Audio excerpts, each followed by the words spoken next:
Two women, one closet. Yeah, we're laughing while we live it. We got stories, we got wisdom. Some things we probably shouldn't admit yet. Hey, hey. Come on in, there's always room. Pull up a shelf, adjust your mood. We're talking life, we're talking soul. From clutter to cosmic truths untold. It's two in the closet. Zero shame and lots of sass. Get comfy, girl, cause we're diving into the good stuff. Yeah, yeah, yeah, yeah, yeah, yeah, yeah, yeah, yeah. Last week, we talked about feeling overwhelmed and how when everything piles up, little things hit harder than they normally would. So today, we're going to continue that conversation by talking about something that often shows up when we're overwhelmed, taking things personally. What, How to- me? Yes, you, and how to stop that cycle. So I'm Jen. I'm Beth, and this is Two Two in the Closet. I felt like I was sounding it out. I know I forgot where I was for No, a second. I did too, It's weird. because we're just recording. We're just back from a And break. we're really comfortable in the closet. Yeah. So today we're talking about taking things personally and how to stop. You know, this is basically the silent killer of peace, confidence, and relationships. And for us, women over 50, we carry old patterns. I mean, everyone does, but We've got 50 years of it. right, Yeah. exactly. Yeah. And the hormones going, blah, blah, blah. That's another issue. But this is why I wanted to do this episode because this has been such an old pattern with me. Mhm. Like, since I've been a little girl and continually learn till this day even, not to take things personally. Right. But Right. it's as we know, it's not that easy. So I have to say about taking things personally really affects mostly yourself, not Mhm. everyone else. That goes Right. back to you. Right. And I think it's important to know that it's not always personal. It feels shitty when you Mhm. feel that way. So I thought this was a great episode to talk about and get some tools Yeah. because I certainly learn every day from it. Okay. So, Awesome. Beth, can you think of a recent moment where something hit you personally, even though it probably wasn't about you? I can. And I'm going to preface this by saying I do a lot of work stopping the taking something personal. Like I know what it feels like in my body when I feel like I'm about to take something personal and I have the ability and the choice to stop and ask a question, right? And that can turn that off. Um so with that being said, you've heard me talk about like text messages, not people not responding in 10 seconds Yes. or less, Yeah. like Yeah. that. Don't take that personal. Yes. There is one area of text messaging where I did recently find myself taking it personal, and that was an open-ended thread about plans, Mhm, mhm. and it was, "I'll get back to you," and then never did because Okay. I felt like, "Okay, you've said you'll get back to me, I shouldn't have to prompt you again. You should figure it out and be able to tell me in a decent, Right. respectable amount of You time." took that personally. I did take it personal. Um, so what do I know about that situation? I know it probably 100% wasn't personal. Right. It was just But it felt this. yeah, but it was somebody else's life getting in the way of us having a clear, complete communication. Right. So, That's why I yeah. think sometimes text is not the best, but it's sometimes so easy. So It I is. hear you. It is Yeah. because you can just shoot right back, right? Right. But when I see red and no response, You get yeah, I'm like, "You read it, like, finish the conversation." what when that happens, you said you felt something on your body. What happens in your body? Well, it just it's a Like you said before, you kind of know, like, what yeah, this it's is kinda like a pang, you know? It's like yeah, it's just and it's like a shock. It's right. not a lingering feeling. at least not anymore, but it's enough to get my attention. I think that's what it is just to get my attention Get your and say, attention. "Oh, what's the truth about what's Right, happening right, right now?" right, Could it possibly be 100 million other things, right? right, which it probably is. So, Yeah. for me, I had a moment where my daughter's friend was coming over, and her mom was dropping the friend off, who I'm friendly with the mom, and Jillian told me that her friend was coming over, and I'm like, "Oh, who's, dropping her off?" She's like, "Her mom," and I heard the car door right when I heard the car door Mhm. close, I started, like, getting really upset, my body started getting really, like, warm, um, like, getting instantly, like, "Why didn't she wanna say hi? Why didn't she come in? Why didn't she give me warning she was coming? Why didn't she let me know?" Yeah. I went into this, like, frenzy and made it all up in my head Mhm. and took it totally personally. I took it from here, and it needed to stay here, Yeah. right? It Yeah. wasn't about me. Yeah. She was in a hurry, she was dropping, the kid off, like, what it's not a big Yeah. deal. But Right. I really got triggered, like, I physically felt like a wound became this, like I don't know, I felt frozen, and, That's why you asked me what I felt like. yeah, Okay. yeah. So, So a wound, like a gaping hemorrhaging wound? What kind of wound? well, I Or is it more like a sharp dagger or something? it used to this is interesting. It feels deep, but not as deep as it used to I get because it. I've I been get working that. on it, Yeah. which thank you, Mhm. I've really been trying, but, um, it wasn't even about me, and I went to such this place that Yeah. you could get into made me really uncomfortable, and I actually felt like a little kid again back when I used to feel, and that's where the trauma comes in. Ah. So, Ah. yes, it's a definitely a ha-ha moment again. Another ha-ha. Yeah. It's weird, I didn't even notice I do that. Yeah, you do. Yeah. You do.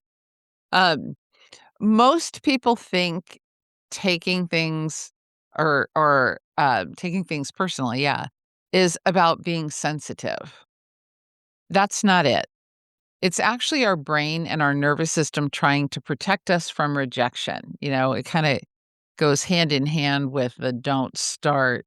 Better to not start than to start and be disappointed by Right, yourself, right? right, Rejection.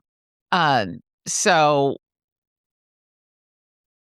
this is much more than just being sensitive, right? right, right, This is about how your nervous system and brain got here. Like, every one of us got to this point in time in our own unique way. We have had our own trauma and our own trauma right, responses and pattern recognition and right, all that stuff. So it's not about being too sensitive. right, It's about this system trying to protect. right, right. Like, like, comments like, "You're quiet today. You Yeah. didn't do that right. You're too much. Calm down." Right, right. It's like can feel huge because the nervous system is shouting, "You're unsafe," Mhm. and you might be rejected, and defend yourself immediately. Right, right. So that kind of goes along the fight or flight and freeze, right? Right, right, All right. intertwined. So being told you're too much, like, Oh, I think that drives me every crazy. woman worth her value that I know, Right. which is all of them, uh, have been told that we're too Yep. much. And I don't like that.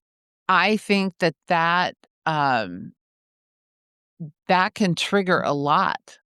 It Oh, not just your worthiness, 100%. but, like, every part of who you are as a human being, right? So the triggers, like, there's a lot. Right. One statement could cover a lot. Go into a whole frenzy. Yeah, Confidence goes down, you feel not worthy. yeah, but I think recognizing those triggers, um, in a safe space without judgment for yourself Yes. will help you recognize them faster and faster, right? Right. So, most personal triggers come from 3 things: unhealed shame, old wounds, and identity attachment. Yeah. So, I take things personally because I have an old wound. I always thought people were mad at me when I was younger. Oh my god, it would drive my mom crazy. "She's mad at me, she's mad at me. Oh my god, she's mad at me." It was like, I think it all started when I think I was in the 4th grade or the 5th grade, that I wasn't in, like, the popular group, and there was these really mean girls that used to, like, at recess, like, go all stand in a huddle, and they made fun of me, and I remember crying a lot at lunch. I think I talked to the counselor, and then I went home crying, and it's like, Yeah. I wanted to be friends with these 3 girls so bad. Like, it was so important for me to be friends with them. Um, I was friends with one of them, but in a secret, which Oh, was really wow. weird. Yeah, because she didn't want the others to know. I didn't smell or anything, it's just, I don't know. They were mean girls, and I think that's how it started, taking things personal, like feeling left out and not Yeah. involved. In a very formative time in your life Yes, when yes. you're very susceptible, when Mhm. you're trying to find who you are, and Right, you're growing into young womanhood and all of that. Um, Something can hit a lot harder during that time in life right. than, say, you're 25, right? So, Exactly, exactly, yeah. and, I think that led into I felt left out at birthday parties if I wasn't invited, and I think that really carried throughout Yeah. my whole, life. Yeah. Your formative years Yes, and beyond. I'm yeah. trying to go back and, okay, there we go. I had a thought, Oh, and I it would was lo it love to you hear. love my I thoughts. love your I thoughts. just wanted to make sure that I remembered, the triggers because Yes. I really wanna, like, lock that in. Um, so unhealed shame, old Oh, wounds, we yes. talked about. Identity attachment. Identity attachment, what is that? That's I am the mother of, I am the wife of, I am the partner of, I am The the boss person of of, yeah, in this I'm position. in charge of. Yeah, all of those are identity attachment. And and what happens if you are no longer that? What if you are no longer that person's spouse? Who would Who you be? are you? Right. Who are you without your employment, your job title? Like, who are you? Because if that job goes away or changes, who are you? Right. I had a very deep conversation years ago with a friend who had lost his job in a field that he loves. But he went through this huge identity Like, crisis. who am Like, I? What? if I don't do that, I can't just pivot and do Right, something right. else. Um, so I think, you know, paying attention to those triggers, um, and seeing where they show up in my life definitely is a part of the healing, just the acknowledgement of it without judgment. So I have seen all 3 of those Okay. show up just as you have, right? Right, right. Um, but here's the ego's math in all of this, Gotta and put it's my ego into it. yes, of course, it's always wrong. Its calculation says someone who behaves badly Mhm. plus my value means I must be the problem. So that's the ego just, coming at us. It's Coming like at you. it's your fault. It's your fault, I right? must be the problem. Yeah. So someone ignores your text, ego translates to I'm being rejected. I'm not important. I'm too much. I'm not lovable. Ugh, Right. So I'm the problem. right, Right. And the reality, come on now. Come on. Even I knew this when I felt the trigger. I knew, right. right? It wasn't. They might be distracted, they might be overwhelmed, or just bad at communication in that moment. But the ego always says, nope, definitely you, Yep, right? yep.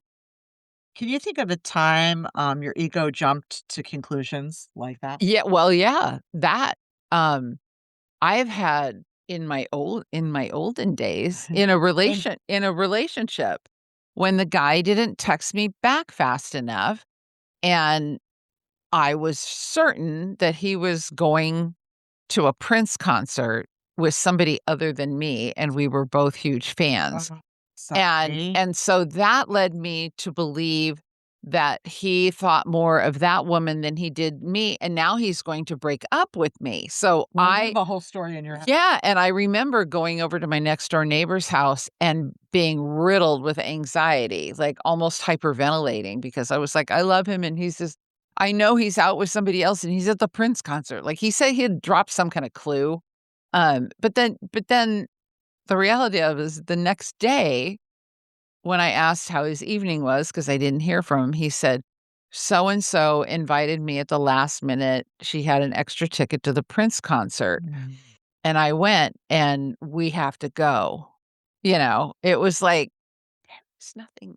There was nothing there, But but you took it to a but different that's the level. old me. Right. That's the old me. You Now, definitely would not do that now. no. So now I keep my ego in better check than I did back then. So, you know, but what taking it personally actually does for us, to us, I should say, it's not just the emotional part. No. It's physiological. So a lot of things happen in the body. Your cortisol spikes, your adrenaline rises, your digestion gets disrupted.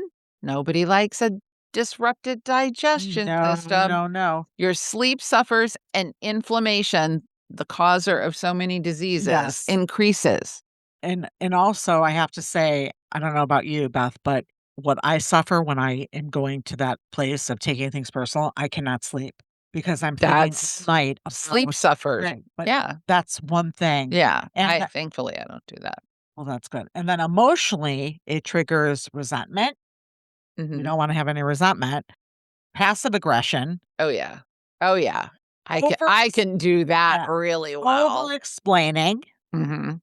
people pleasing, which I am known Me for, too, I've done it. and burnout, which I recently Yeah. went through. And spiritually, it disconnects us from our inner authority. Um, We've stopped, right?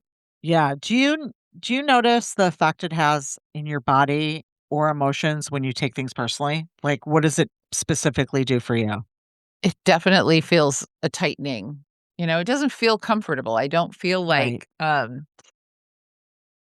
I don't feel like air is really coming in and out fully.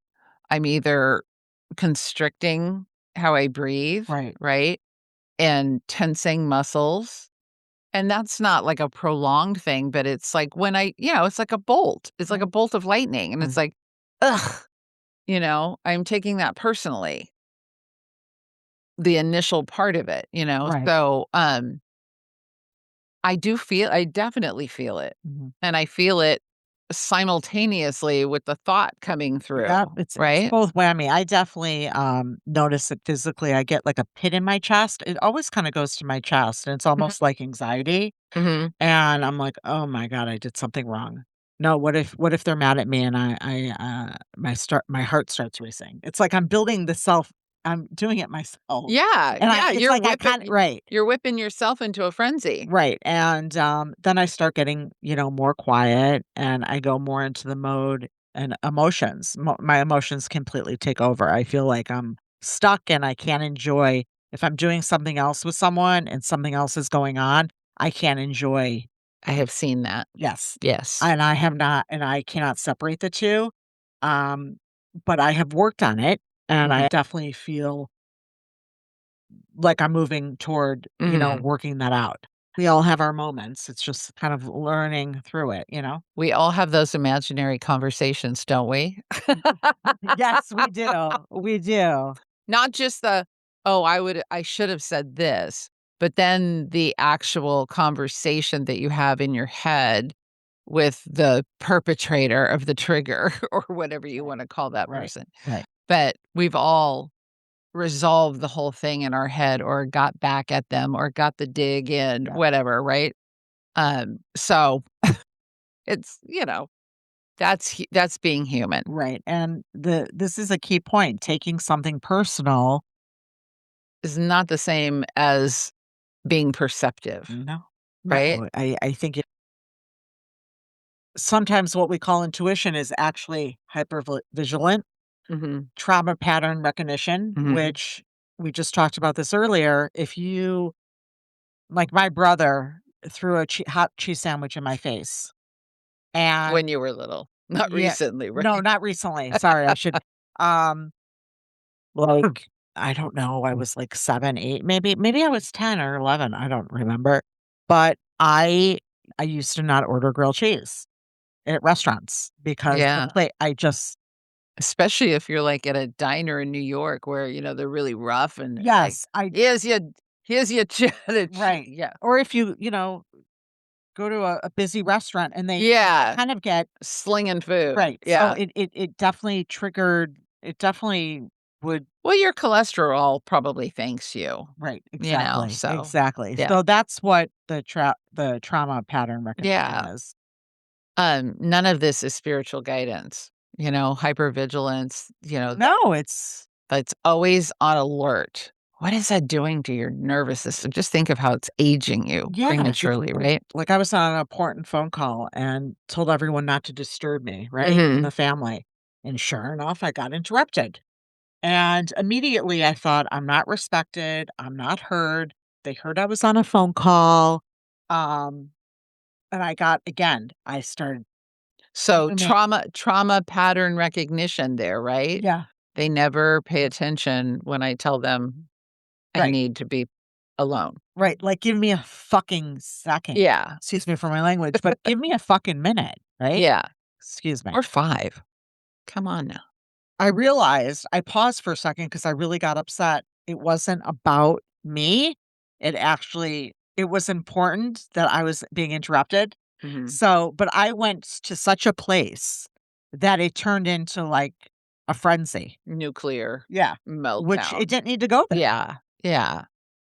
Um, but that's the beginning of the healing, right? Becoming aware of it. So, out of the 3 things we talked about, hypervigilance, trauma pattern recognition, and nervous system scanning, which would you say that experience was? Maybe nervous system scanning? I kind of feel like that too. At first, I thought it was trauma Yeah, I did pattern, too. but felt you instantly thought and felt disrespected and not heard. Because Uh, like my nervous system was but that was you scanning right, your nervous right, system, I feel right. like. Because it was already on alert Yeah. right when the door opened. Yeah. Right. Yeah. Huh. Yeah. Have you ever missed intuition versus nervous system signals like that? Mm, I'm sure I have a lot because before I became aware of the importance of regulation and how it affects taking things personally, as just one of many, Right. I definitely have had times in the past where I misread. I mean, the example I used about the Prince concert, like I really told a fabulous story Right. Right. that Yeah. wasn't true. So I wouldn't do that today. Like we said, I wouldn't do that today because I have more control over my thoughts. Yeah. And I think I don't mean to bring this up again, but remember the concert with you and Lisa? I don't think I would have felt that way now. Yeah. Oh, I I don't think you would either. no, Yeah. because it wasn't about me. Right. So Right. I'm trying to, you separate it and then it Yeah. makes sense. Yeah. So the healing is in the reframing, right? Right. Um, yes, the thing happened. Yes, I took it personally, but how do I change my way of thinking and start to reframe Right. experiences Right. like this? How can I get my power back? Because right now I'm giving my power So that's to this incorrect thought that is floating in my head, and living rent free, right? disturbing the Yeah. peace. Yeah. So regaining your power. So what did they do? Just the facts. Take the emotion out of it. What did they do? That's key. Yeah. Take Yeah. something out of it. Okay. What happened? I was interrupted, Right. or friend left conversation hanging. Right. You know, what else could it mean? And then let your mind go wild, because I can think of 100 things probably off the top of my head about why somebody wouldn't get back to me in a text, Right. Right. including the death of a loved one, for Pete's sake, Right. Like, Right. you're not so all powered important in everybody's life, Right. Beth, right? So, in the case of being ignored, it could be that your daughter came in and interrupted you because she was having a meltdown of her own, Right. and needed her mommy, Right. like, Exactly. It's not right? always about It's me. not about you, Right. right? So, what else could it mean? What meaning am I giving it? Am I giving it, they hate me, they're angry at me, they disrespect me, right? But again, what else could it possibly mean, you Right. selfish bitch? Right. Right. You Exactly. Exactly. self-centered, They narcissistic could be woman. stressed. They could have their own, Yeah, shit going yeah. on. What would your alternative explanation be for the recent trigger? Well, just like what I said, like, family matters. Um, Right. Okay. sometimes I think we've all done this. We've typed a text and forget to hit send. Yes, I actually did that the other day. I did it too. Yeah. And then the next day I open up to text that same person and there's the message that I never I sent. know. Now they're probably triggered doing their own process because Right. they think I don't think enough of them to respond at a time that, Right. Right. how stupid is all that? Yeah. So, It's but yeah, so that is, the most current one. I mean, it's so simple. it's so simple, but yet so You gotta make it a practice right. to stop taking Right. it So, like, personally. how do you stop taking it personally without hardening or being a bee? A Well, bee. yeah. We'll name the trigger. Oh, that hit my rejection wound, Yeah, abandonment. right? Yeah. Pause before responding, even 5-second helps. Mhm. I've been trying to do that because if I don't, it ends up being a little No. not making sense. Choose your identity. This is important. Ask, "Who am I being right now? I like that one. The wounded self? The sovereign self?" Like, really get clear I on like who you're showing up as right now. I like that. That's gonna help shift out of it. I like that. And then respond from self-respect, not self-defense. Again, you're being careful of this thing that you're working with. So you do not want to attack it, Right. which Right. is you. Right. So give it care, especially if you're coming from the wounded self in that moment, right? Exactly. Right? Exactly. And Yeah. sometimes, I physically step away, go for a drive, take a walk, take a bath, and I do even stop at Target occasionally and, the Dollar Tree just to clear my head. I got to stop you right there. Alright. What Okay. what do you have to say on this? Well, the bath is lovely. Taking 5 minutes is lovely. You're trying to regulate your nervous system, right? Mhm. Part of this whole process Yeah. is regulating your nervous system so that this trigger doesn't hold Right. dominance in your existence, right? So, you're going to a place where there's a shit ton of fluorescent lighting and noise, cacophony, one of my favorite words, cacophony of What is that? noise. It's like just a just a cackle of just noises coming from every direction, right? In a Target. And then you're gonna go down up and down the aisles, seeing things that you want, but maybe you can't afford, Mhm. adding a little layer of shame and anxiety, That's interesting. further affecting your nervous system that you're Right. here to regulate, Right. right? And then let's say you grab a couple of things that you need, and then you have to stand in this line to check out. and, everybody in front of you has some issue with their card or their identification or whatever it Right, is. It takes something. you forever to get your $10 worth of stuff out, right? Right. So now you're starting to feel a little annoyed. Yep. Again, we're in the fluorescent Right.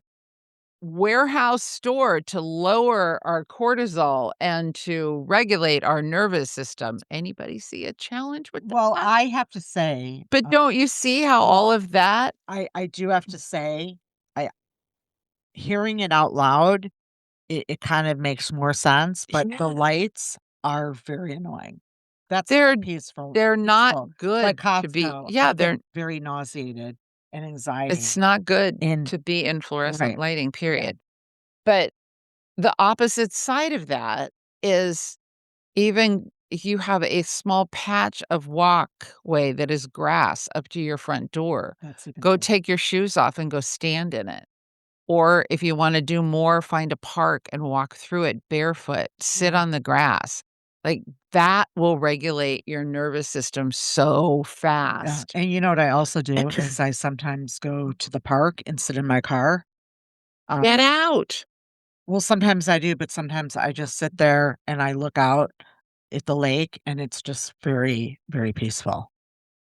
But I would encourage you to get out and get a little closer to that water Yeah. because the nature part is the stuff that brings down those.